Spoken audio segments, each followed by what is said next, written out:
We're joined by State Senator Jim Runestad of the state of Michigan's 15th District. And thank you so much, Senator, for joining us today. Thank you, Brooke. So busy days for you, long nights, and education top of mind. Can you go ahead and tell me a little bit about that?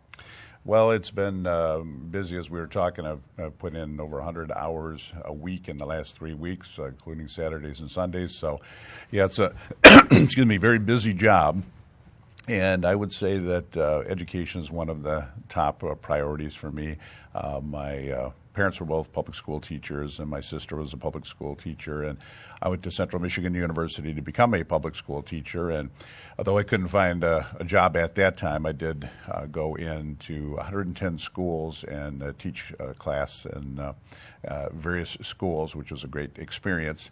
And one of the complaints I've heard about the way schools are funded is they get the same allowance for transportation that if you have a district that's very self-contained, very condensed, and basically has no transportation. So like Berkeley? Berkeley is a good example. Or Royal Oak? Royal Oak, okay. Right. Yeah, we have a very condensed school district.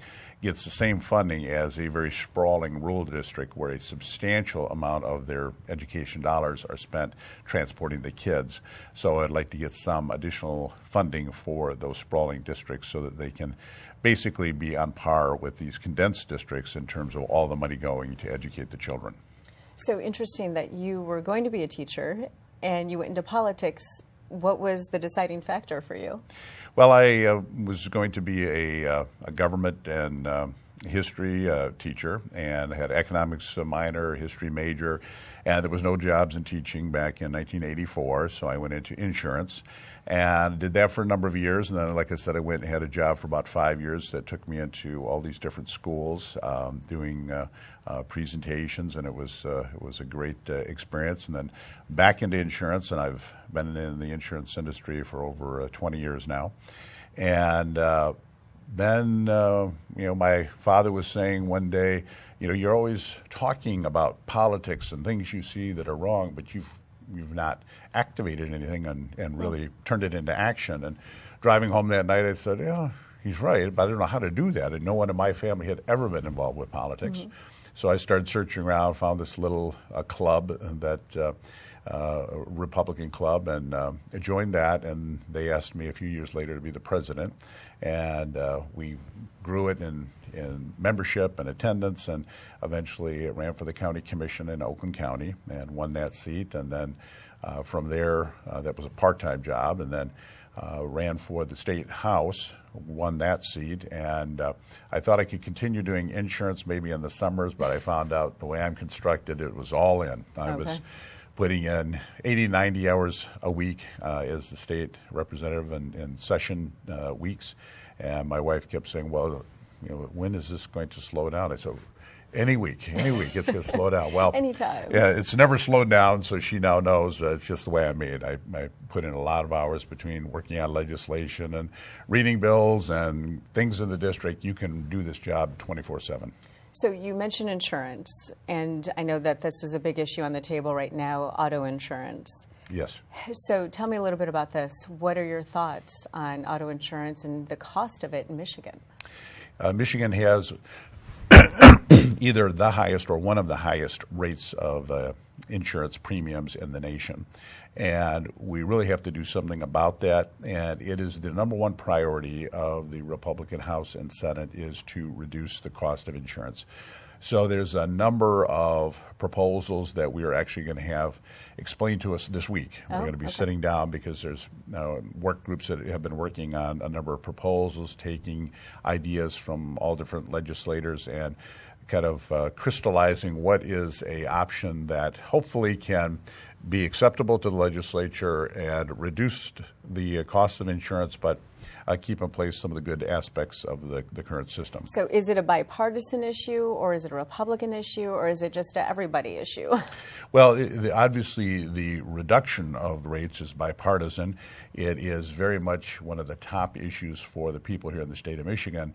Whether the solution is going to be bipartisan, that's yet to be seen. In fact, like I said, I haven't seen what is spelled out in detail yet, but that's going to happen this week. Okay, so can you give me an example of what one thing? Can you give me a preview? Go ahead. Well, one of the big issues is fraud. Okay. There's quite a bit of fraud where literally I've heard stories of people in ambulances, people that work in medical facilities, that if you get in any kind of an accident, I mean almost any kind, they're given the cards of an attorney. You've got to go see this attorney. Oh. And that's where you can have a lot of fraud issues. My understanding is that that's not even legal to do, but it's very hard to track if somebody's slipping somebody a card. Saying, well, and especially if you've just been in an accident, you know, you're a little bit vulnerable at that moment. You are, and you know, you can make that call, and maybe that's not even the best advice you're getting, but like you say, you've just been in an accident, and it really shouldn't be going on. But that's just a small part of it. There's fraud where individuals say they're caring for somebody through their auto no fault at home, and they're really not there. There's individuals that say they were injured and they're out playing golf or climbing mountains, and so that's just one example. There's so many different aspects of the auto no fault system that have to be looked at, and it's one of the probably the most complex thing that I've seen since I've been in the legislature. Is the moving parts of auto no fault just seem like they never end, and then to try to get everybody, or at least a majority, that are going to agree in the House and Senate that this is a good fix is going to be the real task ahead of us.